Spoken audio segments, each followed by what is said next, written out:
Começando mais um podcast Sala dos Professores com meu amigo Décio Terror, Sérgio Alfieri, professor e atleta Ariadne. E, pessoal, aqui é um bate-papo solto, por óbvio que o tema central é concurso público, mas aqui é uma coisa que nós sentimos muita falta, né, Décio? Que é o ambiente de Sala dos Professores. Antes de começar essa gravação, a Ariadne conversava sobre curso presencial. Nós estamos em outra realidade no quê? Mas o que eu mais sinto falta de curso presencial é exatamente da sala dos professores, da resenha, do bate-papo. Então, aqui você vai ter uma conversa sobre vários assuntos, inclusive saindo do mercado de concurso, mas também falando de concurso. Então, para começar, vamos fazer uma rodada.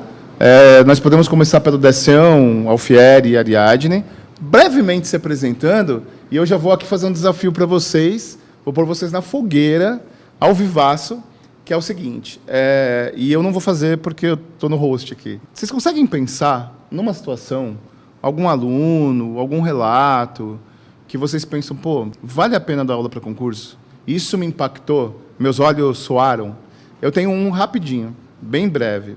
Tem uma aluna que estuda 12 anos para concurso. E ela começou a estudar num curso que nem existe mais. Eu fui professor na época do presencial, e ela estudava para tribunais. E eu me admirava muito com a resiliência dela. Tomava pau, tomava na cabeça e continuava estudando. E aí ela, super feliz, me inscreveu no Instagram essa semana, dizendo que ela foi aprovada para uma fase posterior, e ela comentou que agora estava indo para a prova oral. Aí eu pensei, mas que concurso para tribunais tem prova oral? Aí ela comentou que, na verdade, era para a Polícia Civil de São Paulo. Então, olha que interessante, né? Ela estudou durante quase uma década para uma área. Depois ela percebeu que ela deveria fazer uma inflexão, tentar uma área ali que, na opinião dela, teria mais possibilidade.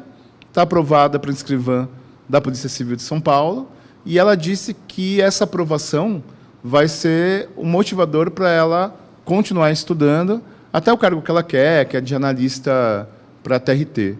Então, esse exemplo é um exemplo de resiliência muito grande. Tem gente que estuda, Décio, 6 meses e acha que já foi muito tempo, né? Então, é uma história bem recente que me veio à cabeça. Por favor, Décio. Fala, pessoal. Professor Décio Terror, sou professor de língua portuguesa para os concursos públicos. A gente tem algumas passagens, né, de alunos que passaram nos concursos públicos e sempre impacta muito a gente porque é uma honra ser professor, porque é a profissão que dá a possibilidade de uma ascensão, né, para aquele educando, para aquele concurseiro, para aquele aluno. Então a gente fica muito feliz. Então, ouvir essa história que você contou, Rezende, e também tantas outras que a gente ouve, né, dos nossos alunos, e como você tinha falado anteriormente, quando você está dando aula presencial, você recebe aquele abraço do aluno que passou, está ali e tal.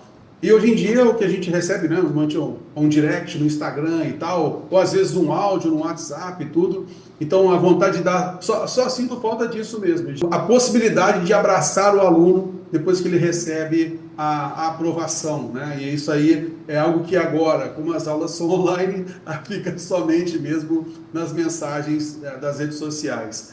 Muito, muito legal estar aqui com vocês, Ariadne, Sérgio e também o Luiz Rezende. Eu fico muito feliz de estar aqui com vocês e, de alguma forma, a gente bater esse papo, né, da sala dos professores e a gente mostrar para os alunos as dificuldades pelas quais todo mundo passa, mas que, com certeza, a aprovação virá. Alfieri, vamos lá. Professor Sérgio Alfieri aqui, muito prazer para quem não me conhece. Sou professor de Direito Constitucional e Direitos Difusos, aqui do Que Concursos. Já dou aula para o pessoal que está se preparando para concurso há um tempinho.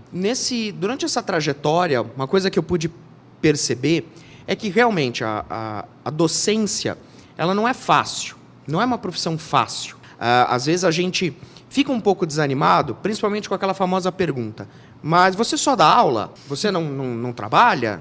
Né? E, quer dizer, às vezes eu fico gravando aula até 2 da manhã, isso é o quê? Né? Então, às vezes dá uma desanimada. Mas, coincidentemente, sempre que eu desanimo, parece que o universo dá uma conspirada e fala, não, tem gente que está contando aí com o seu trabalho, tem gente que está sendo ajudado aí por você, e sempre me aparece um relato, graças a Deus, muito positivo, de aprovação, de superação de alguma dificuldade. um episódio que me marcou muito, um de vários, que inclusive aconteceu no Café com Quê, quando eu participei de uma edição do Café com Quê. Eu estava comentando sobre concurso público, sobre as dificuldades de estudar para concurso, que muitas pessoas precisam conciliar situações múltiplas ao longo dessa jornada. Tem muita gente que não consegue se preparar para concurso de forma isolada. A pessoa tem uma casa para cuidar, tem filhos para criar, tem um trabalho que precisa para se sustentar. Muita gente não consegue ficar apenas se dedicando a isso. E nesse Café com uma moça que estava numa situação muito parecida, com um filho para criar, trabalhando várias horas por dia para poder sustentar a criança, para poder dar uma vida digna para a criança. E a moça falou, nossa, professor, estou chorando aqui. Isso que o senhor falou, eu estava precisando ouvir. Muito obrigado, por esse acalento, por me dar essa mensagem tão positiva que eu estava precisando. Então, às vezes, a gente fala as coisas e a gente tem que pensar que tem uma pessoa que está ouvindo aquilo e essa mensagem pode fazer toda a diferença para essa pessoa. E isso é uma das coisas também que a docência possibilita. O professor não é só transmitir o conhecimento, porque o conhecimento hoje, na minha visão, ele está disponível de forma muito fácil. Ele está nos livros, ele está nos PDFs, ele está no YouTube. Então, hoje, na minha visão, o professor ele é um explicador, de certa forma. O professor ele serve para aclarar o conhecimento, para acender a luz da caminhada do aluno. Mas, além disso, eu acho que é importante também o professor ter um papel humano nessa preparação. Saber que ele está lidando com uma vida, com um sonho.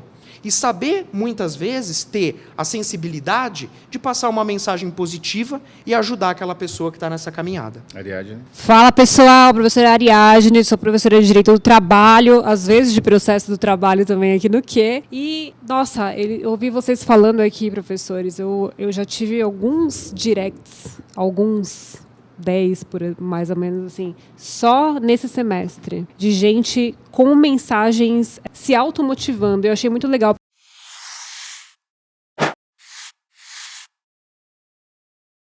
Porque às vezes o concurseiro, ele desanima, né, no meio do caminho. Eu mesma, como concurseira, já desanimei muito. Eu tive até depressão quando eu estava estudando, sabe? De não saber lidar direito com as coisas e tudo mais. Então tem gente que começa a estudar, tem um adiamento no meio do caminho e fala, agora já era, agora eu vou curtir minha vida, eu não vou mais estudar, ou eu vou estudar para outro concurso, às vezes inferior, sabe? Aí você fala, meu Deus, mas não, a gente tem que continuar, né? Então, eu tenho casos, por exemplo, de gente que me manda mensagem agradecendo por ter me achado na internet, que o concurso aqui disponibiliza aulas gratuitas diariamente para vocês. Então, a pessoa às vezes está lá no YouTube, rodando, procurando um conteúdo legal, acha e aí depois vem te agradecer. Eu acho isso maravilhoso, assim, isso me faz continuar, sabe? Então eu já tive aluno falando que estava no meio do tratamento de câncer, por exemplo. Precisa passar para deixar alguma coisa para a família, sabe? A pessoa às vezes não está nem tão esperançosa com a própria vida, mas precisa fazer dar aquele gás final para deixar algum legado para a família.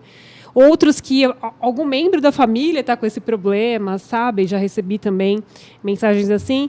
E outros que apenas agradecem mesmo por ter achado alguma coisa para alguém, né? Para dar esse apoio nessa hora.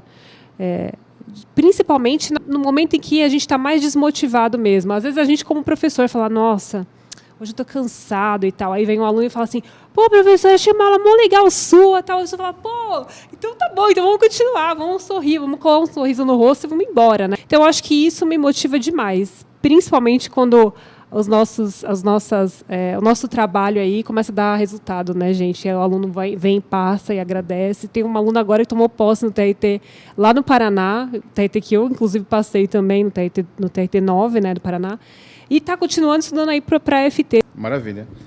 Eu estava hoje de manhã, até comentei com você, né, Alfieri, montando o esboço para a revisão de véspera do CNU lá no dia 17 de agosto. E todos vocês vão estar, né? O Décio vai estar no bloco 8, português, o Alfieri no núcleo comum de todo o nível superior, a Ariadne no bloco 4, eu em realidade brasileira aí no núcleo comum. E eu queria que a gente conversasse um pouquinho sobre a impressão que vocês tiveram sobre esse primeiro CNU. A gente conversou muito no início que foi uma novidade, o que concursos ele tomou uma decisão de fazer uma maratona gratuita da qual todos nós aqui participamos. Participamos, ainda vai ter coisa ainda pela frente, né? Com simulado, aulão, gabarito. E eu queria que a gente passasse um pouquinho da impressão individual de cada um sobre o que foi esse CNU, porque a ministra ela anunciou que vai ter o CNU 2. Então, assim, qual a minha impressão? A minha primeira impressão é que o CNU ele é uma proposta muito... E aqui eu não estou fazendo juízo de valor, não. Muito coisas que a gente não pode falar na aula, né? Mas aqui a gente tem espaço para falar.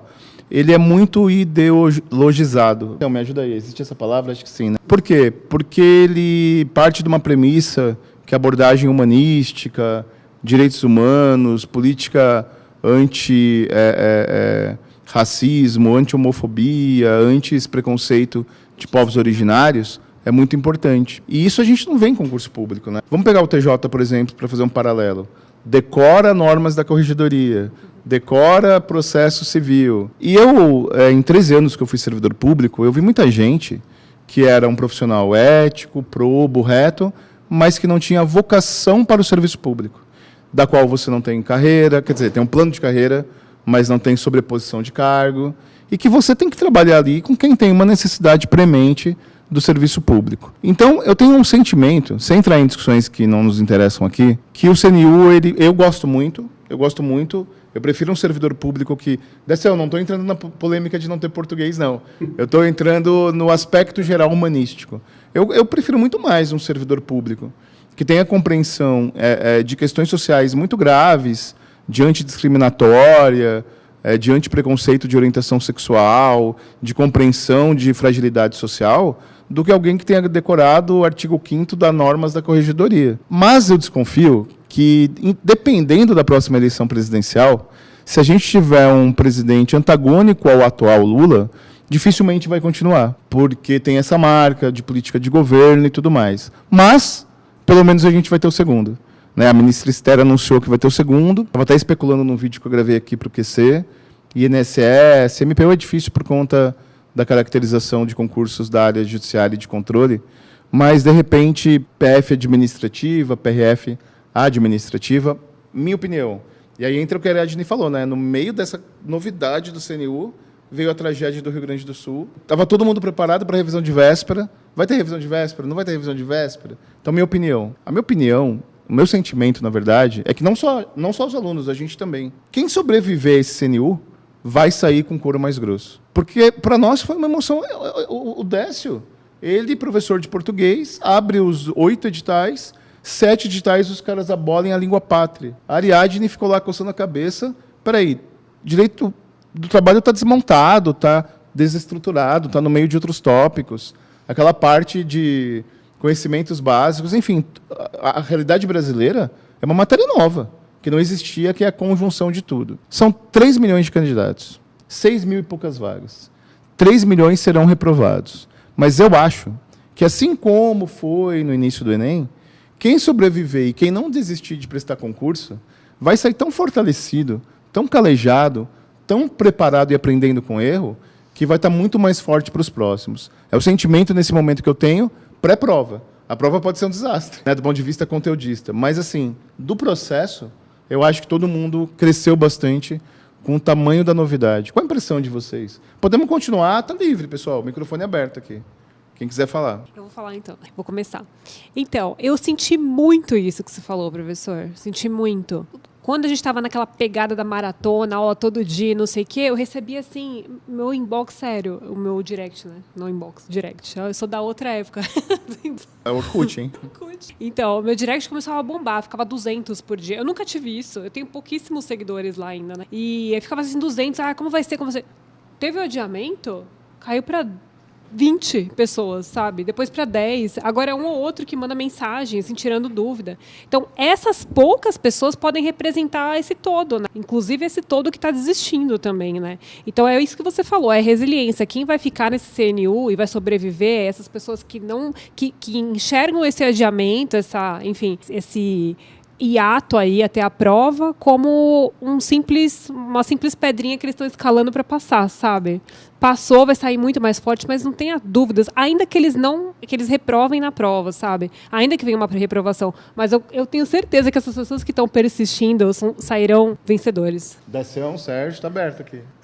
Desabafa, Deção. Desabafa com a língua portuguesa. Hein? Desabafa. Rapaz, não, aquele período, né, quando um dos secretários, né, respondeu a uma mensagem que eu tinha enviado e tal, e o bom, né, do MGI é que você manda mensagem e eles realmente dão retorno. E foi num desses retornos aí que eu percebi assim que a alegação de tirar a língua portuguesa, a justificativa, foi sem embasamento algum, né? Então, assim, foi como você falou mesmo, foi mais de cunho ideológico do que tudo, né? Mas, assim, de certa forma, a ideia não, tira a língua portuguesa porque para cargos de nível superior já tem que ter certo nível da linguagem e tal, a gente sabe que não é assim, né? Hoje a gente vai observar muita gente se dá mal na prova de analista e tudo mais, porque o português acabou tirando aquela pessoa da vaga, por exemplo. Então não é esse o motivo. Então uma das ideias colocadas lá foi justamente essa que quem tem um nível superior, então ele já sabe lidar bem com a linguagem e tal. Não é bem assim. E que a língua portuguesa vai ser cobrada em todas as questões objetivas, né? E também na discursiva. O que eu acho simplesmente um blá blá blá, uma ideologia também. Porque, na realidade, o que vai ser feito, e logicamente não saiu prova ainda nem nada, mas da forma como vai ser feito, se espelhando ao estilo do Enem, né, como se espera. Vai ser uma prova normal de cobrança, por exemplo, da matemática, como acontece lá no Enem. A prova de matemática não tem relação nenhuma com a língua portuguesa em si.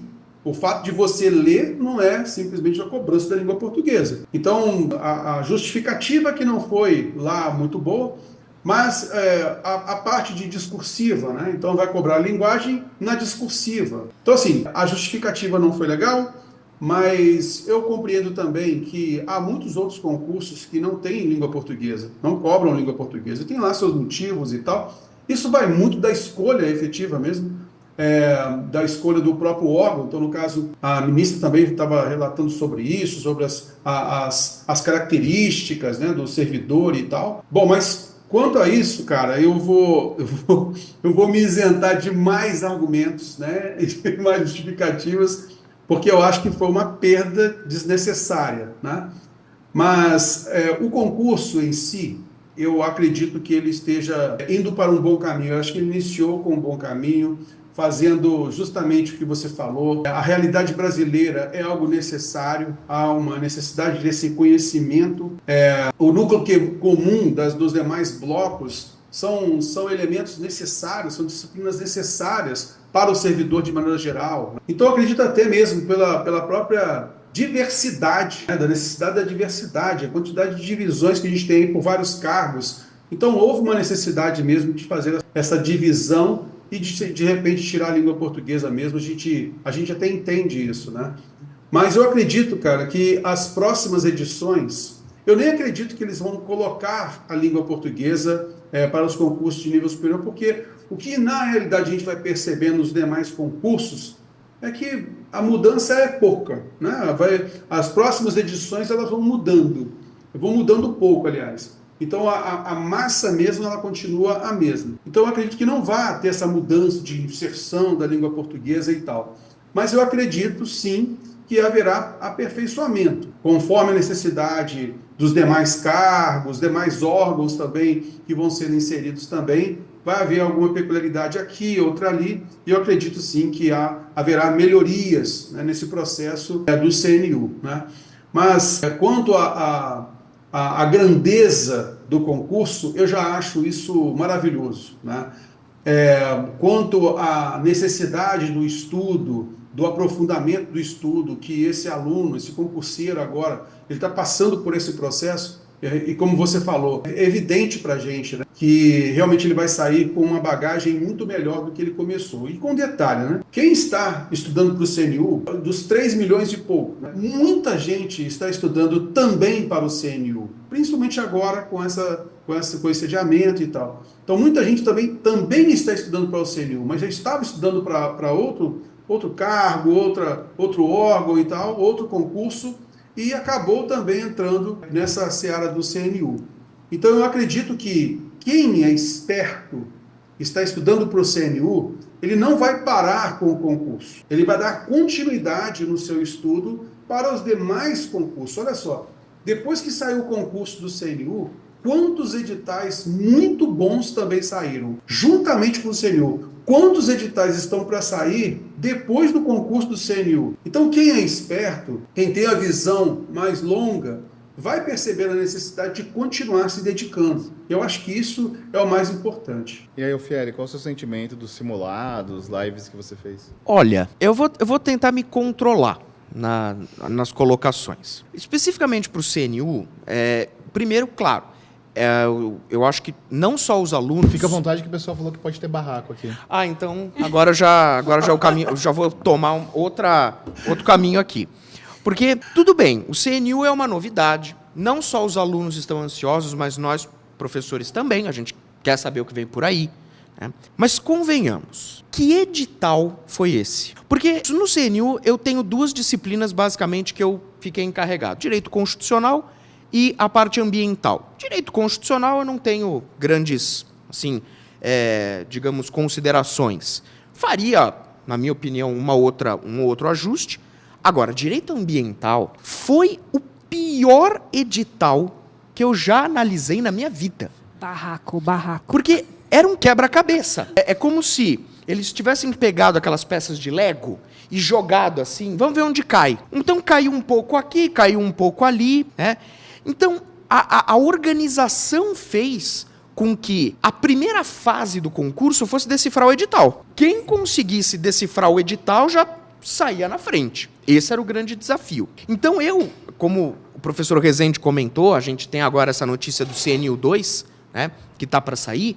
Eu honestamente espero, com todo o carinho do mundo, que esse edital seja repensado em alguns aspectos. Porque a dificuldade para você gravar uma matriz dessa disciplina, para você orientar os alunos do que deve cair, do que não deve, é muito difícil. Porque quando o edital ele coloca assim, tema X, e coloca a legislação respectiva, tudo bem. Você sabe que você tem que focar naquela lei, naquele decreto, seja lá o que for. Agora, quando vem o edital e aparece um tema solto, veja, quanta coisa a gente poderia inserir ali. E isso gera uma insegurança muito grande para o aluno, para o professor, porque ele pode acabar estudando coisa a mais ou a menos, porque você não sabe o que está ali dentro. Então, sei lá, exemplo, desenvolvimento sustentável, que dentro da área ambiental é a bola da vez. Inclusive, bato muito nessa tecla, já falei em live sobre isso, que o tema do desenvolvimento sustentável, na minha opinião, principalmente para redação, etc., é um dos grandes temas que vai aparecer na área ambiental. Desenvolvimento sustentável, na minha opinião, ainda aliado com o tema das mudanças climáticas. Penso eu que é a grande aposta. Agora, tem lá, desenvolvimento sustentável. Quanta coisa você pode colocar aqui dentro? Porque na legislação ambiental, quase todas as leis trazem desenvolvimento sustentável. Vamos cuidar da parte de meio ambiente. Quanta coisa tem aqui dentro? Se você não faz menção a uma legislação específica, você gera essa insegurança. Então isso, na minha opinião, é um dos pontos que eu acho que deveria ser repensado para o próximo CNU. Claro, a gente critica quando tem que criticar e elogia quando tem que elogiar. A ideia de fazer um CNU me parece bastante positiva. Acredito que essa novidade vai gerar grandes possibilidades dos alunos, dos candidatos obterem aprovações, porém também um outro ponto eu acho que tem que ser levado em consideração.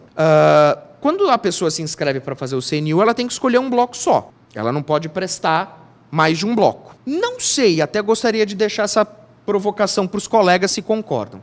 Será que isso, de certa forma, não estaria limitando um pouco as chances da pessoa ser aprovada? No seguinte sentido, eu tenho que escolher, por exemplo, o bloco 6. Se eu escolho o bloco 6, todos os outros blocos estão fora. Se não houvesse um CNU, eu não conseguiria prestar mais provas? Não sei se eu me fiz claro.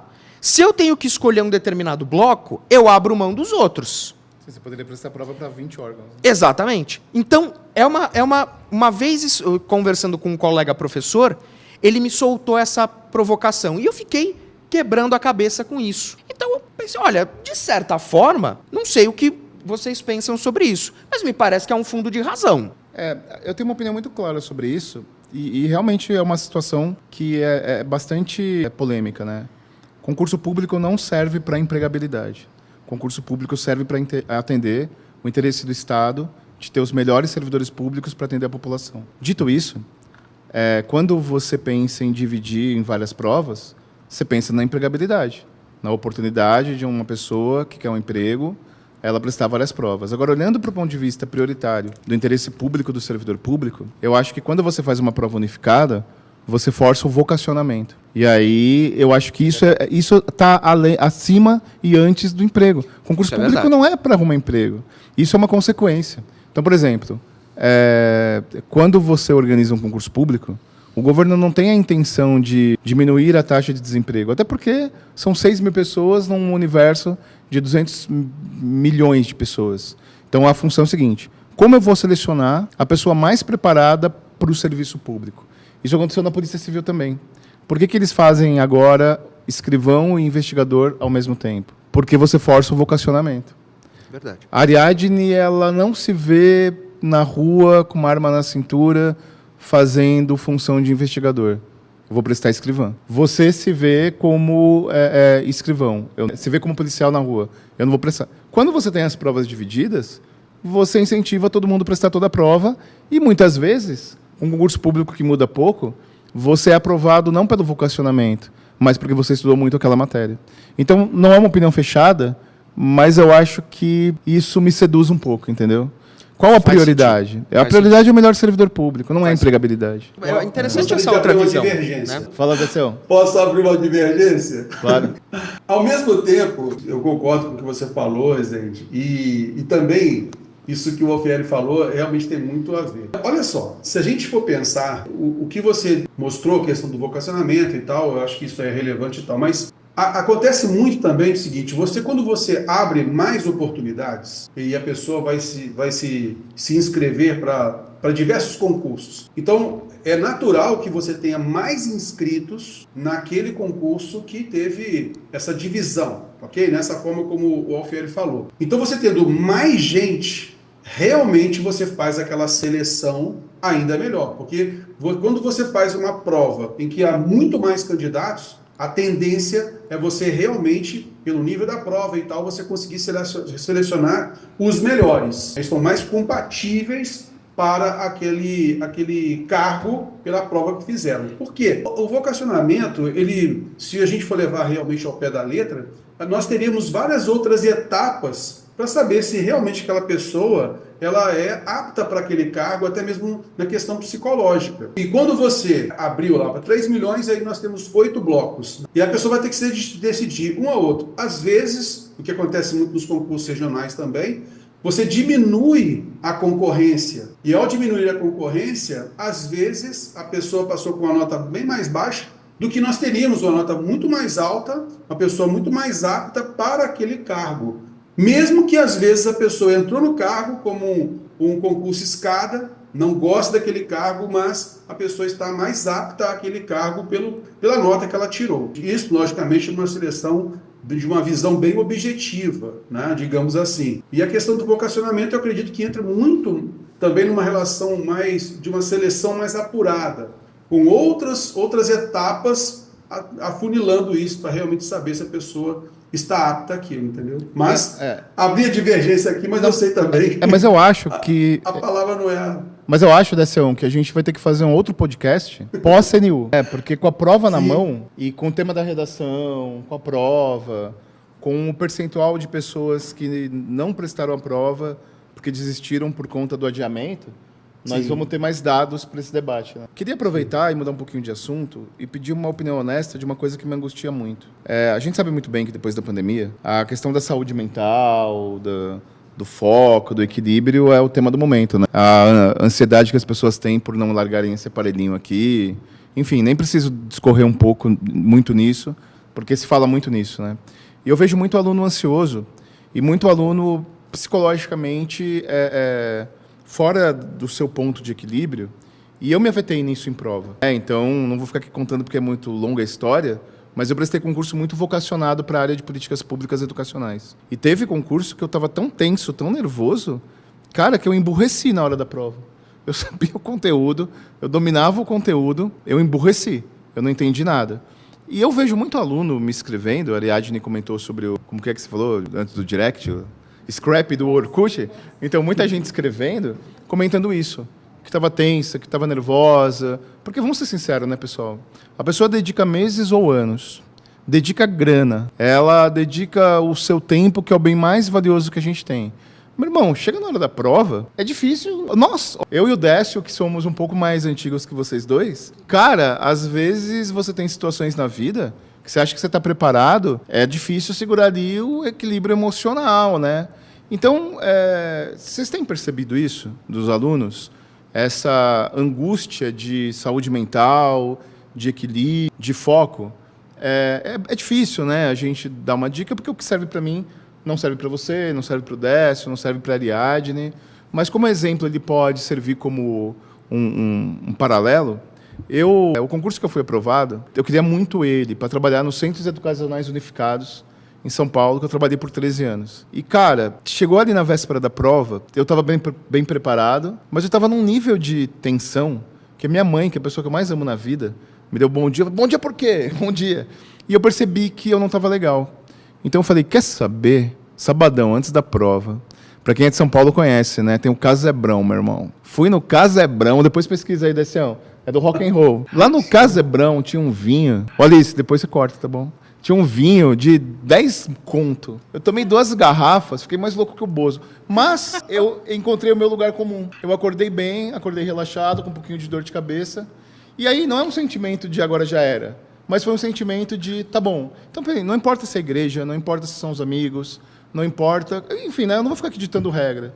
Mas o que vocês sentem sobre essa, na minha opinião, barreira enorme que existe, na minha opinião, tão grande quanto o conteúdo de concurso, que é o aluno respirar, se equilibrar, ter foco, paz mental, para fazer uma boa prova? Isso tem me angustiado bastante. Olha, Beba vinho.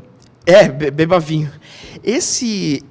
Essa questão da saúde mental é um tema que, particularmente, eu gosto muito e eu venho estudando muito a respeito, porque, às vezes, o concurso público, não todos, mas boa parte dos concursos públicos é um projeto de longo prazo. Então, às vezes, determinados concursos, a pessoa pode necessitar de 1, 2 anos de estudo, talvez até mais. E, durante esse tempo, é extremamente importante o concurseiro tomar cuidado com algumas armadilhas no campo da mente humana. Por exemplo, se isolar. Tem concurseiro que se isola do mundo. Eu tive alunos, amigos, o quarto virava uma caverna. Ele não abria a janela, ele ficava o dia inteiro ali na mesa, ar-condicionado ligado, as luzes ligadas, e ele ficou meses. Bom, resultado, pode até ter aprendido a matéria,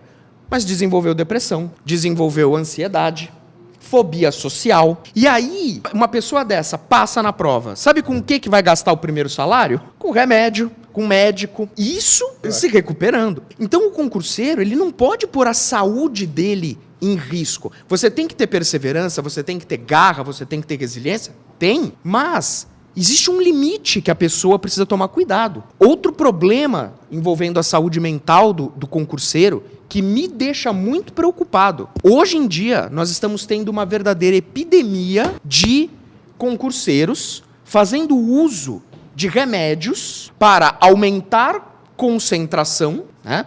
Tem lá os famosos, não vou falar o nome, mas tem revistas falando sobre isso, sites falando sobre isso. Então o cara não passa em nenhuma consulta médica, não se consulta com o profissional, pega uma receita no, entre aspas, mercado negro, compra o remédio para aumentar a concentração, o foco, e fica meses, anos nessa situação. Isso gera, na minha opinião, um problema gravíssimo. Problema gravíssimo. É como se fosse um doping no mundo dos concursos. Porque o concurseiro, enquanto não entender que o nosso cérebro é como se fosse um músculo que precisa de descanso, é preciso reconhecer os seus limites e não pode ser forçado além de um determinado limite, o concurseiro vai adoecer. E aí é que tá. Talvez o grande ponto seja estudar de uma forma saudável para que você não se desgaste tanto ao longo dessa caminhada,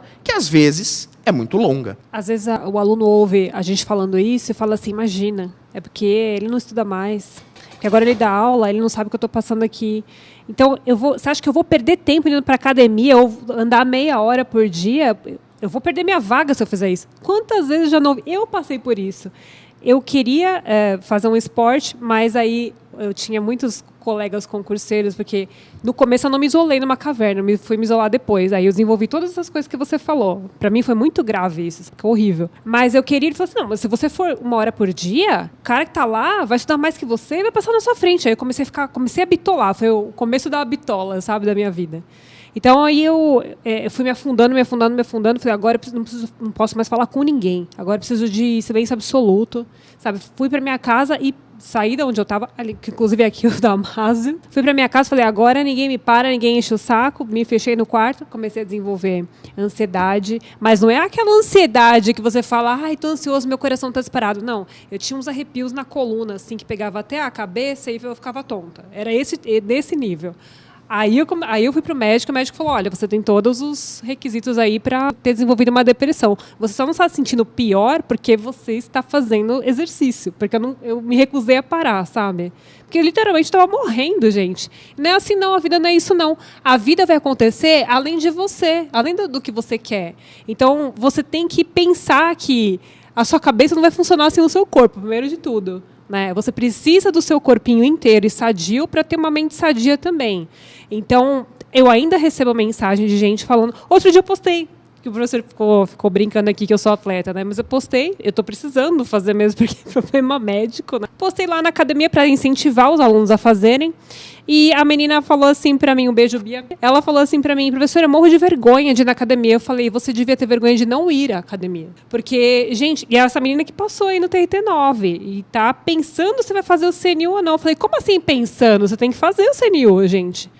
Tá num caminho super bom, tá voando baixo, sabe? E eu acho que assim, a pessoa acha que a gente tá falando por falar, mas não, é uma questão de saúde mesmo. É uma questão de saúde para você poder continuar fazendo o que você tá fazendo.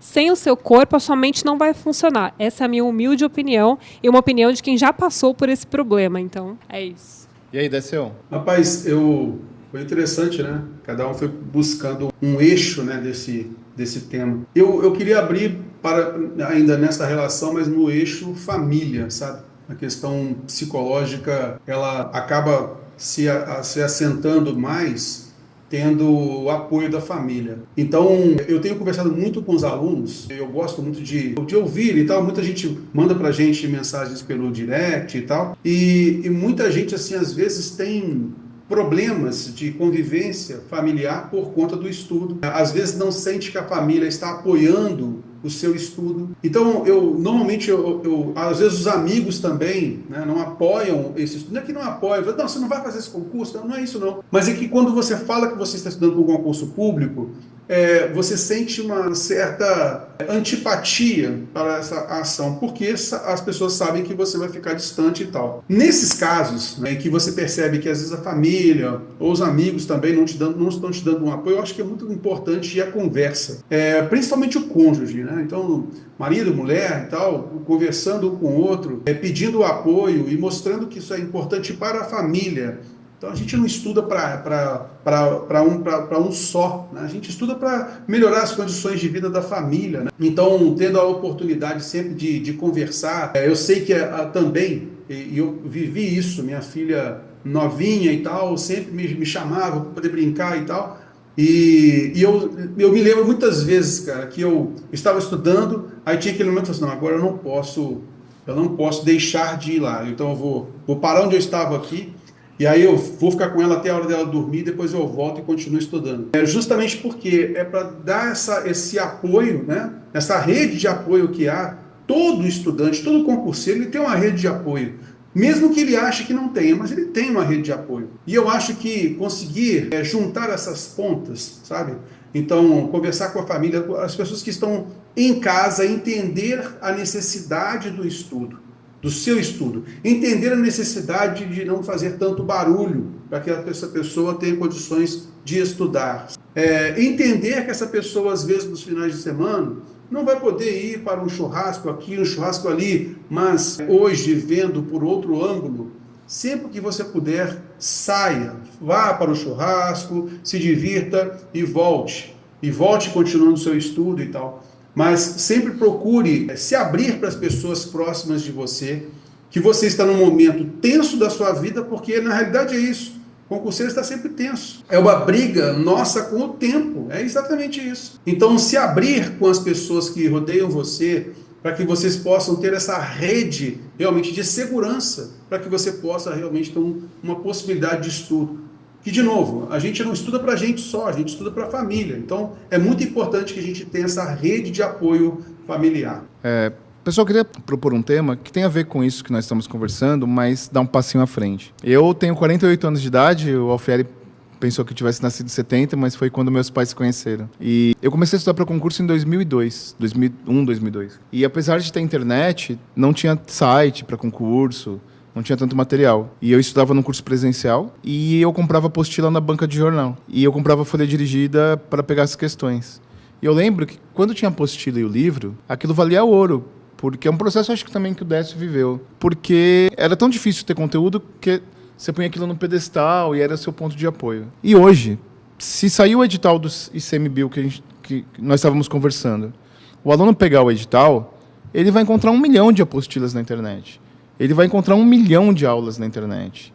E eu sinto que o aluno ele se perde não pela falta de material, mas pelo excesso de material. E isso também é uma coisa que me angustia. Porque...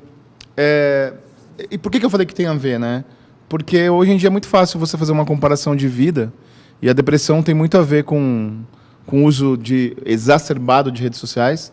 Eu não estou dando uma de ludista aqui, destruam os celulares, mas eu acho que tudo, até água em exagero mata, né? Portanto, é difícil, né, cara?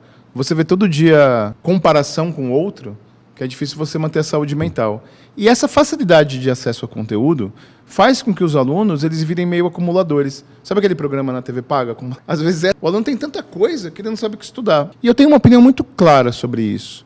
Eu acho que nós, estamos aqui numa conversa entre professores, temos uma baita responsabilidade de não alimentar uma angústia que o aluno tem de sempre ter mais material. Porque seria muito fácil se eu desse uma aula de... Vamos pegar o seu exemplo de direito ambiental, já que nós estávamos conversando antes aqui.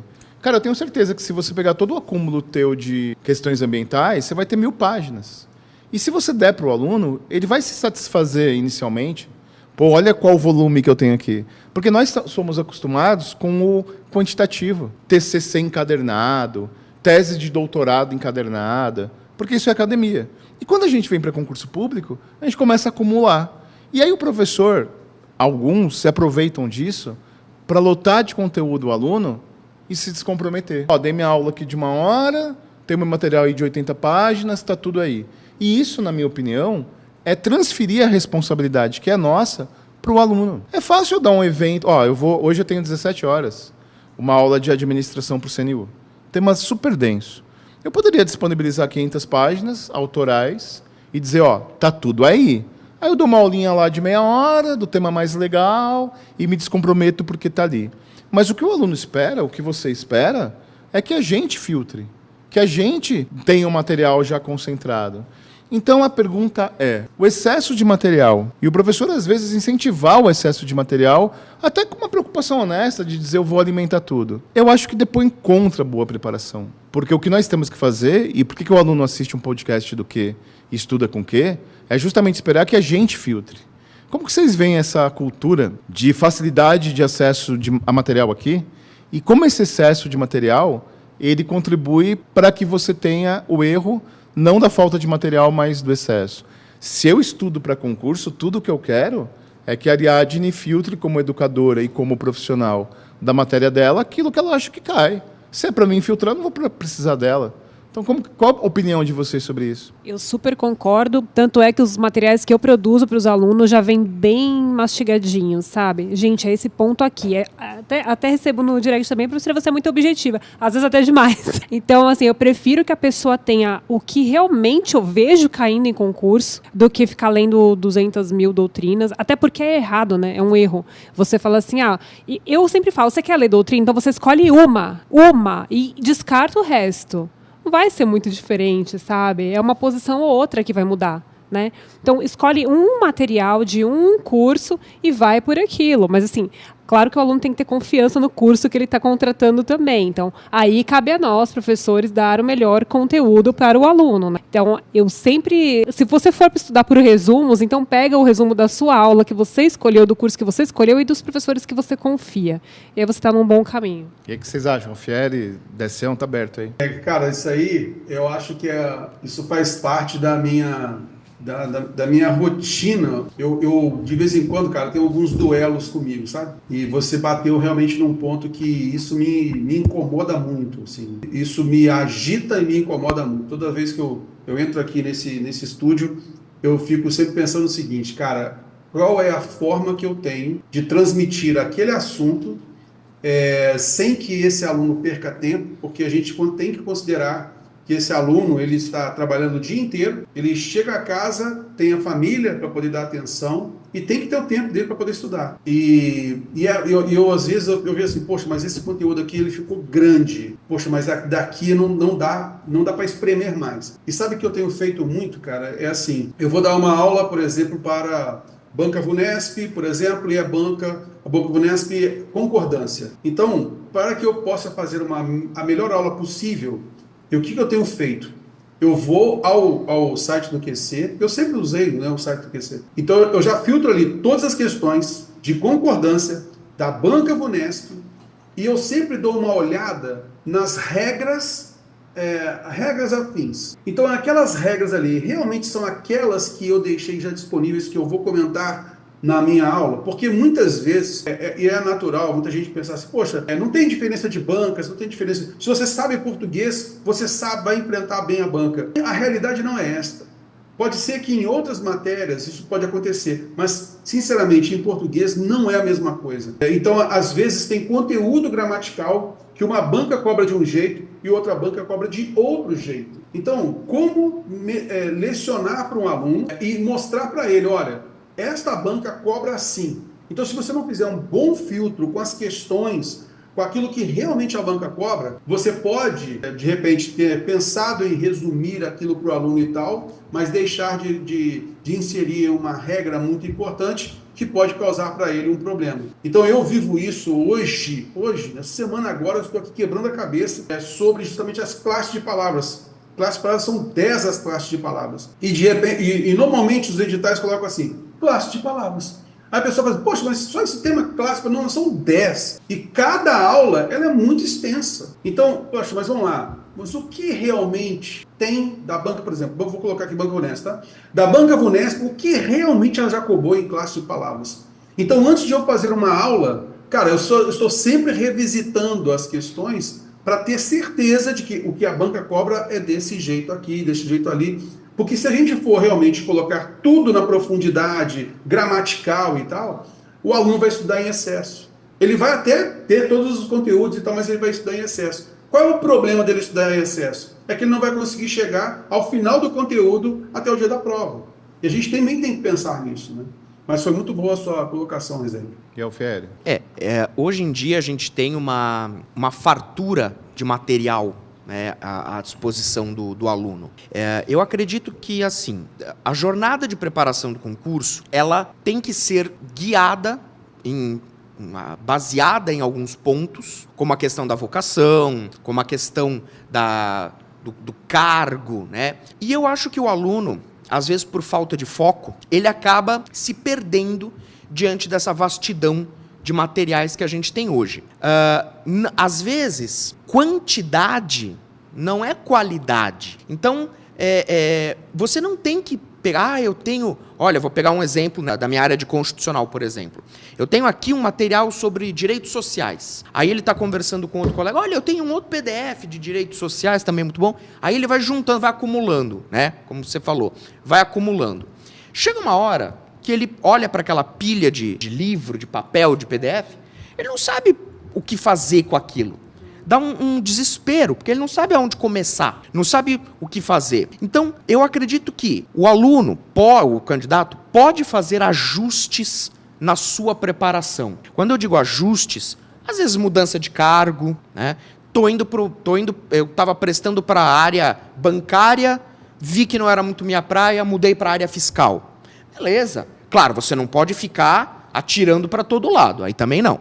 Mas fazer uma correção de curso, na minha opinião, não tem problema e é essencial. A mesma coisa com material. Às vezes você pode ter um determinado material que alguém te indicou, ou então que você achou, né? Hoje em dia a gente também, que é outro tema complicado, que é a questão do rateio, né, de materiais, que também é outro tema aí que dá uma dor de cabeça.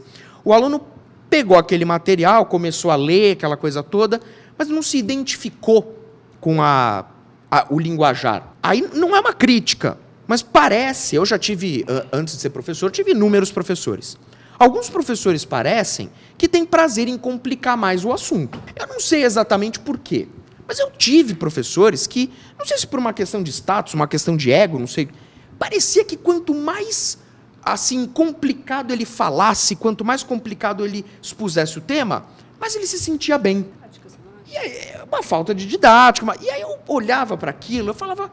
Eu tive uma professora na faculdade que até hoje eu não conseguia entender uma aula dela. Não conseguia entender uma aula dela. E aí eu pensei, quando eu for professor, eu vou fazer diferente. Eu vou ser o professor que eu gostaria de ter tido. Não estou dizendo que eu sou bom, que eu sou ruim. Eu sou hoje o professor que eu gostaria de ter tido. E, recentemente, eu tenho um canal no YouTube que eu criei antes da pandemia, está crescendo muito bem, com videoaulas, eu tenho centenas de videoaulas gratuitas, e todo dia eu recebo comentários, né? E eu recebi um recentemente, que eu interpretei como um elogio. A pessoa falou assim, nossa, na verdade era um palavrão que ela começou o comentário, mas tudo bem. Nossa, ele explica como se eu fosse um jumento. Adorei. Então, assim, levei o comentário de forma positiva, porque qual é o meu objetivo? É pegar um tema absolutamente complexo e trazer para a linguagem do aluno. Uma vez eu estava dando aula sobre um assunto de processo civil, que é a minha matéria do coração. E eu fui dar uma aula sobre um determinado assunto. Quando eu terminei, um aluno virou para mim, professor, eu estou estudando esse tema há semanas e nunca consegui entender. É só isso? É simplesmente isso? Eu falei, é. Então, como que eu preparo os meus materiais? Isso, inclusive, já me falaram. Quando eu estou escrevendo, eu não uso linguagem técnica, eu não uso mesóclise, celoia, farseia. Eu não uso aquelas palavras rebuscadas, nosocômio, nada disso. Eu faço o quê? Eu procuro conversar com o aluno pelo material. Eu trago uma linguagem que eu tento fazer o aluno sentir como se eu estivesse batendo papo com ele. Eu não sei se isso agrada, se desagrada, mas é o tipo de material que eu gostaria de ter tido acesso. Então, às vezes, o aluno está com um determinado material e ele pega um professor que tem uma linguagem um pouco mais complexa, um pouco mais rebuscada. E concurseiro tem tempo, né? O tempo é um grande fator. Às vezes ele tem que pegar um PDF que ele deveria ler em 5 minutos, ele leva meia hora porque ele tem que ficar decifrando o que o professor quis dizer. Também não acho isso legal. A preparação para concurso, como você estava falando, o material tem que ser objetivo, tem que ser claro.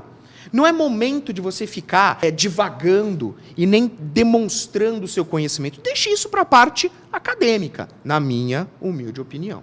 Só para terminar esse tema, eu acho que lecionar, aqui eu estou falando como pedagogo agora, é a arte de simplificar. Se você não é capaz de simplificar para um público heterogêneo aquilo que você tem a ensinar, alguma coisa está errada. E nós temos que compreender o seguinte, né? Quando você está lecionando, explicando qualquer matéria, tem de 2 a 3% do público que conhece muito daquilo. E que o que você disser, para ele, é óbvio. E tudo bem. Se você se adaptar a esse público, porque tem esse problema principalmente quando a gente começa a lecionar. Videoaula ou presencial. Você está lecionando, você está trabalhando ali para ser o mais generalista possível para o público, com os níveis de conhecimento diferenciados. Alguém faz 2 ou 3 comentários que você percebe que a pessoa entende mais. Se você não tiver experiência, você tende a fazer um desvio para dialogar com ele e você perde 95% do seu público. E o contrário também. Tem sempre 3%. Isso eu aprendi na graduação e eu achava isso é besteira. E na prática eu comprovei. E aí você tem 3% que não vão entender o que você está falando. Ou porque estão começando, ou porque tem um déficit de aprendizagem da formação clássica. E se você se adaptar a ele, você perde os outros... Então, assim, tem 2 ou 3% que você vai perder, porque estão muito inicial e não vão acompanhar. E tem 2 ou 3% que aquela sua aula é uma obviedade. Olha para os 90%. Se você olhar para os 90%, porque é fácil, né? 2 perguntas básicas, você olha para lá e perde o resto. 2 perguntas avançadas, você quer dialogar. Eu ignoro. Eu dialogo, falo parabéns pelo seu conhecimento, calma que você vai chegar lá, e olha para a maior parte do público que nem conhece muito e nem desconhece muito, que é quem nos procura. Perfeito, é isso. É a arte da simplificação. Porque senão é isso, né? Você tem um cara que é o detentor do saber, mas não tem a metodologia, oratória, didática. E mais uma coisa, não adianta você ser um excelente professor se você não se adapta à cultura organizacional do local que você se encontra. Quando nós montamos o time do quê? Tem professores que eu convivo, que eu conheço, que são maravilhosos. Mas eu sei que não iriam se adaptar à nossa cultura, que é a cultura da empresa, compliance, etc, etc. Isso também é fundamental. Só uma observação. O cara, ele está prestando concurso, ele responde questões de ética, tem que se submeter ao código de ética quando for servidor e faz rateio para comprar coisa. Tem algum problema ético envolvido aí nessa história. Pessoal, eu queria fazer uma rodada final propondo 2 coisas. E aí, como a nossa melhor tradição, as mulheres mais inteligentes e melhores que nós sempre encerram o evento. Então, a gente faz a rodada ao contrário. Eu, Décio, Alfieri e a Ariadne encerra. Eu queria propor que a gente fizesse um comentário sobre alguma tendência muito atual de alguma matéria que nós lecionamos. E, se vocês se sentirem à vontade, é livre, dá uma dica cultural. Beleza? Livre. Série, filme, literatura, HQ, qualquer coisa. Eu queria começar comentando um pouquinho sobre tecnologia informática. Tem uma tendência de abordagem de coisas que estão no nosso dia a dia. E, pessoal, não é para TI, não. É concurso para Caixa Econômica, CNU, TJ, concursos em que a informática não é para especialista. De abordar inteligência artificial, chatbot, internet das coisas, que é esse lance de ter internet no smartphone, no relógio, na televisão. Tem um amigo nosso, Leone Maltz, professor, que ele estava todo feliz outro dia que ele comprou um aspirador redondo robô que ele controla pelo smartphone. Então ele estava lá de plantão na PRF, eu acho que eu não poderia falar isso. Ele estava lá de folga na PRF, todo feliz lá, controlando o robozinho e o robozinho perseguindo o cachorro dele. Então, essas coisas, né? A internet estar presente em eletrodomésticos ou eletroeletrônicos e você utilizar de uma forma diferente. Você está com um smartwatch aí. E você utilizar de uma forma diferente aquele equipamento que não era da informática, chama-se internet das coisas. É uma área do estudo. Então, como que mudou a sua relação com a TV, com o relógio, com o advento da internet? O refrigerador que custa 20 mil mangos, que ele te avisa que o rango está acabando, sabe essas coisas? Então, isso tem caído muito em prova. E nem se fala de inteligência artificial, computação cognitiva. Então, se eu pudesse dar alguma dica de uma matéria, infelizmente ou felizmente, não sei, porque é que está, né? Voltando àquela história que concurso público não é entrevista de emprego. Se há 10 anos atrás uma entrevista de emprego na iniciativa privada era muito diferente do que agora, por que a abordagem de concurso não pode mudar para qualificar o melhor candidato para aquela vaga?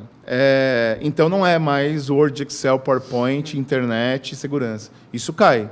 Mas internet das coisas, computação cognitiva, inteligência artificial. Vocês sabem aquele Canva que a gente utiliza para fazer arte e tal? Eu estava numa reunião interna ontem do quê? Que era um treinamento de IA.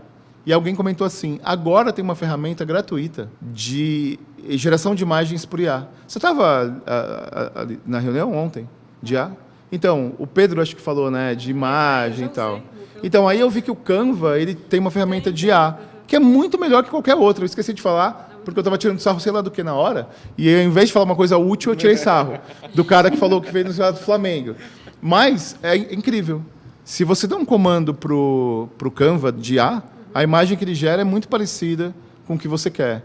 Isso é tendência informática para concurso. E a minha dica cultural tem a ver com tudo isso. É uma dica que eu sempre dou, porque eu acho que todo ser humano tem que passar por essa experiência na vida de ficar incomodado. Assistindo um documentário da Netflix, que ganhou o Oscar, há uns 4 anos atrás, chamado Dilema das Redes. Ela mistura ficção com realidade. Então, não sei se você já assistiu. É uma entrevista do criador do Instagram, do criador do TikTok. Não é o cara revolucionário que é contra não sei o quê. São os criadores das plataformas falando que esse lance de você ficar fazendo assim é uma política pensada para alimentar endorfina e você passar 2 horas naquilo. E aí conta uma história louca de um garoto que terminou com a namorada e ele ficava stalkeando a rede social da namorada e aí a mãe diz para ele ficar uma semana sem smartphone. E ela põe numa caixa de vidro o smartphone. Então, acho que é o Instagram. Ele percebe que o garoto ele não tem mais o hábito de entrar no Instagram da garota e ele cria um aviso na tela que tem uma foto nova da garota. Então, o menino fica completamente agoniado de querer ver o que é a foto, aí ele quebra o vidro. Então, dialoga um pouquinho sobre essa dependência e sobre uma política, que é a história dos algoritmos, né? Eu acho que todo mundo deveria assistir, incomoda pra caramba, porque a gente se vê naquilo, mas vale muito a pena. É dica cultural. Décio Alfieri e Ariadne encerram. Você vai terminar. Você vai encerrar. Eu já ia falar. Cara, é muito legal isso que você falou. Só uma coisa vou que você vai encerrar, porque qualquer besteira que a gente falar, você arremata no final, e é besteira, e aí você desfaz, entendeu? E olha só, gente, como que você falando, né, sobre essa revolução toda, né? E veja só, a gente chegou a pegar uma fase do concurseiro, você mesmo falou a respeito da fase do concurseiro de ir a uma banca de jornal para comprar um livro ou uma apostila, comprar uma apostila, ou então o candidato tinha que se virar, né, o concurseiro tinha que se virar comprando um livro para tentar tirar alguma coisa ali daquele conteúdo programático e tal. Então, olha como, vamos colocar aí somente 10 anos, de 10 anos para cá, como que o ambiente de estudo para concurso público, como que mudou? As empresas mudaram, as suas filosofias mudaram, a forma de lecionar mudou. Como você falou, até antes da gente entrar aqui para a nossa conversa, eu passei muito tempo da minha vida profissional dando aula presencial e hoje é totalmente inviável, digamos assim. É improdutivo para quem está estudando e para quem está lecionando também, né? Isso é uma concepção muito particular, tá, gente? Eu sei que muita gente ainda vê nisso, no presencial, aquela importância. Eu também, é lógico, a gente sempre tem que dar a mão à palmatória, tem muita gente que se identifica com isso. Mas hoje em dia a gente sabe muito bem que o trajeto do candidato, do aluno, até o local físico para poder estudar e depois voltar, é o tempo que ele está perdendo, que poderia estudar ainda mais. Hoje em dia a gente vê assim, o cara com a aula online, ele tem pouco tempo para poder estudar. Então a gente fala com ele, cara, então você pode de repente ouvir, igual agora, você pode estar agora ouvindo o nosso podcast na sua condição para o trabalho, voltando do trabalho. Então veja, você perder o tempo precioso que você já poderia estar em casa, estudando o material online, tem que sair de casa para ir ao curso presencial para depois voltar. E perder o contato com a família, que é algo muito importante. Então, olha a revolução pela qual o concurseiro vem passando. Então, a gente sabe que a maior prova dessa revolução está no concurso público. Está nos meios didáticos que você hoje utiliza, que eram coisas impensáveis. Anteriormente, há uns 10 anos, era impensável. Há uns 10 anos, 15 anos, a videoaula estava brotando com todas as dificuldades possíveis. Hoje você tem a videoaula. Bom, então esse é um pensamento, né, como você falou a respeito dessa revolução, e naquela ideia que você falou sobre um ponto, né, importante da matéria, e eu acho assim, de tudo isso que a gente está falando, a interpretação de texto, a análise textual, que mais ou menos 30% de prova de língua portuguesa cobra em cima da textualidade, né, da interpretação textual. E os textos hoje, a escolha dos textos hoje pelas bancas examinadoras, esses textos, muitos deles estão envolvendo justamente esses temas, de como que a sociedade está avançando tecnologicamente, o seu desenvolvimento econômico e tal. E, infelizmente, a questão, às vezes, moral, ética, está se deixando levar por algumas coisas que não são legais. Então, tudo isso, em parte temática para redação e interpretação de texto, isso é muito visto, né? Quanto a uma questão assim, de indicação, cara, eu assisti há pouco não, tem mais ou menos um ano que eu finalizei de assistir esse seriado e eu gosto dessa série, eu gosto muito e eu quero ver de novo agora. Chama This Is Us, que são casos de família, né? Cada episódio vai mostrando um caso da família e tal, isso é com a mesma família. E tem um lado disso, né? Que poxa, vai montar casa de família e tal, eu gosto de uma coisa mais agitada e tal. Mas há uma percepção por trás de tudo aquilo que, para mim, ficou muito evidente, né? Então, nessa série, conta o caso, né, de um casal, tem 3 filhos, e ali como vão cuidando dos filhos e tal. E às vezes a gente vê, e a série provoca isso muito na gente, porque a série ela coloca uma ação de alguém, a pessoa foi ríspida. Então você que está assistindo ali naquele momento, você, poxa, o cara fez uma coisa muito desnecessária essa ação dele, né? E aí a série automaticamente ela começa a contar a trajetória daquela pessoa até aquele momento.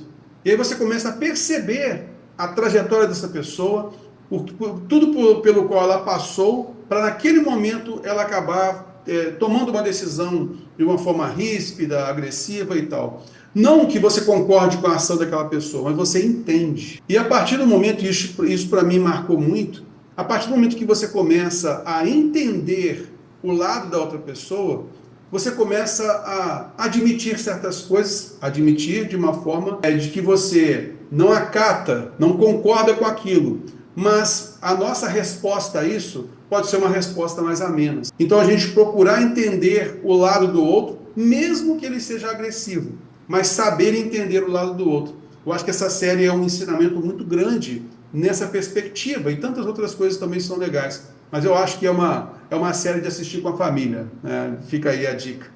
Boa, Décio. Olha, vou dar uma dica mais da parte ambiental, principalmente agora que a gente está tendo um aumento de demanda dos concursos da área ambiental, não só do CNU, mas também possivelmente agora o CMBio, né, e outros. Na temática ambiental, além da questão do desenvolvimento sustentável, que eu já mencionei aqui no começo da nossa conversa, a ideia de mudança climática é algo extremamente importante do candidato perceber. Existem 2 tipos de mudança climática. Eu posso ter uma mudança climática que é natural. Eu posso ter uma alteração de clima, um aumento de temperatura, por exemplo, que é fruto de ações da natureza. O homem não tem nada a ver com isso. O problema é as mudanças climáticas ocasionadas pelo homem. É esse outro tipo de mudança climática que a gente se preocupa. Efeito estufa, gases atmosféricos, gases de efeito estufa. Toda aula de direito ambiental, eu destaco uma coisa, que vale não só para concurso, mas para a vida. A gente não pode ser impedido de usar os recursos ambientais. E o direito ambiental, o desenvolvimento sustentável, não apregoa isso. Eu canso de falar isso em aula. Pode usar os recursos ambientais, eles são necessários. As pessoas precisam. Quantos tratamentos, quantos remédios, quantas doenças não foram curadas por causa dessas pesquisas utilizando esses bens ambientais? Então o problema não é esse. O problema é que o ser humano tem que entender que quando a gente usa um recurso ambiental, esse recurso ele acaba. Uma hora ele acaba. Quando a gente joga o nosso lixo fora de casa, as pessoas não percebem que não existe fora. O lixo está fora da sua casa, mas ele continua dentro do planeta. As toneladas e toneladas de lixo que nós produzimos, elas não são jogadas fora, elas ficam aqui. Não existe fora. E isso tudo faz com que as pessoas não percebam realmente, e talvez quando se derem conta disso será tarde demais, que o planeta não está realmente sendo bem tratado por nós. E mais para frente isso terá um preço. Por isso que esses temas vêm sendo abordados nas provas com maior intensidade. Ontem eu terminei uma série, e aí vai a dica que eu gostaria de dar, uma série da Netflix, bem legal, uma série de ficção científica, mas que traz algumas coisas muito interessantes. A série chama The 100, que basicamente é uma série que acontece no futuro, envolve inteligência artificial, porque era um futuro, não sei se era 2000 e não sei quanto, a Terra estava muito cheia, estava super lotada, e uma pesquisadora, uma cientista, desenvolve uma inteligência artificial de última geração e que precisava resolver o problema da superlotação na Terra. E ela tem uma ideia brilhante. Ué, tem muita gente na Terra e isso está dando problema? Pô, é simples. A gente elimina uma boa parte das pessoas. A gente dá uma zerada, né? Tipo Thanos. Então, o que a inteligência artificial fez? Invadiu lá os sistemas e disparou mísseis nucleares pela Terra. E matou não sei quantas bilhões de pessoas. Resolveu o problema de certa forma. Ninguém pode dizer que não. A Terra ficou quase sem ninguém. E aí a questão é a seguinte. O pessoal, os sobreviventes, foram para o espaço, né? Porque imaginava-se que a Terra não poderia ser habitada por centenas de anos. E começaram a viver lá no espaço até que enviam 100 pessoas, daí o nome da série, para a Terra, para ver se ela estava habitável novamente. Um ponto que me chamou muito a atenção foi o seguinte. Volta-se para a Terra, existe um novo acidente nuclear, todo mundo tem que sair da Terra de novo pela segunda vez. E aí, nesse momento, alguém fala assim, olha, a gente está procurando outro planeta, né, pra gente morar, que tenha condições parecidas com a Terra. Mas será que o problema não é a gente, não? Porque a gente acabou com a Terra 2 vezes, né? E agora a gente está indo para um outro planeta. E aí eles chegam num outro planeta, tem uma galera lá, falou, vocês vieram da Terra? E agora vocês estão aqui? Mas vocês acabaram 2 vezes com o planeta de vocês, vocês chegaram aqui agora, né? Então, veja, são questões, por mais que seja uma série de ficção científica, são questões que eu acho que a gente tem que parar para refletir. Porque alguns falaram assim, olha, não adianta mudar de planeta, o problema vai junto, né? Onde a gente vai causa problema. Então, eu acho assim, do ponto de vista ambiental, a ideia, como eu falei, não é impedir de usar o meio ambiente. O meio ambiente é nosso, ele está aí para ser realmente utilizado, para ser explorado, desde que de maneira responsável. O nome já fala desenvolvimento sustentável, que se sustente, que não se esgote. Então, o concurseiro que tiver essa premissa e for prestar os concursos das carreiras ambientais, eu tenho certeza que ele vai se dar muito bem. Então, essa é a minha dica. Espero aí que tenham gostado. Legal. Aliás...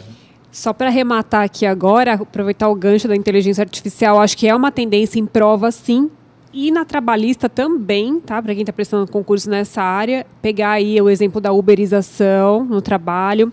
E falando em prova objetiva, gente, teve muita mudança com relação a teletrabalho, que envolve internet 100%, tá? Teletrabalho justamente é o trabalho fora das dependências da empresa, com os seus equipamentos individuais e tudo mais, né, com o uso da telemática. Isso faz parte do tema contrato individual de trabalho, que sofreu uma brusca modificação pela reforma trabalhista, então isso com certeza vai aparecer, está aparecendo e vai continuar aparecendo em prova. Tema de redação aí, além da uberização, que é a parte da internet, também fiquem muito atentos com a parte de saúde mental do trabalhador.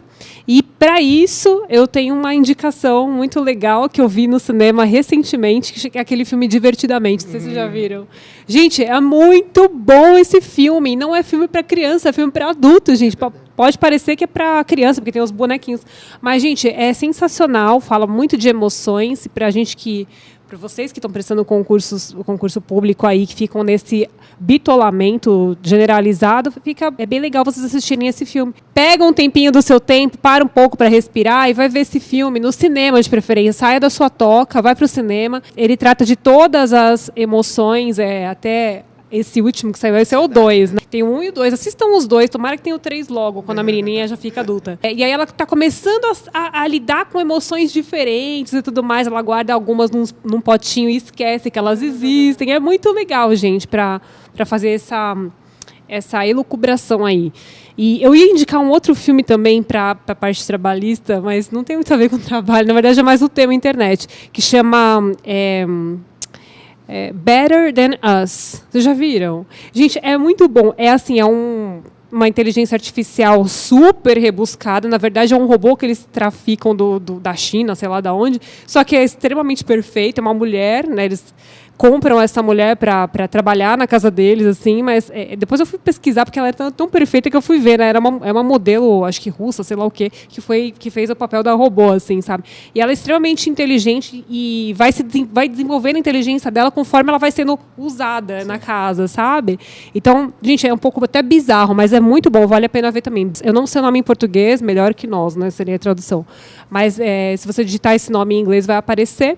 E é isso, gente. Minhas dicas para vocês. Valeu, pessoal. Muito obrigado. Acompanhem o podcast.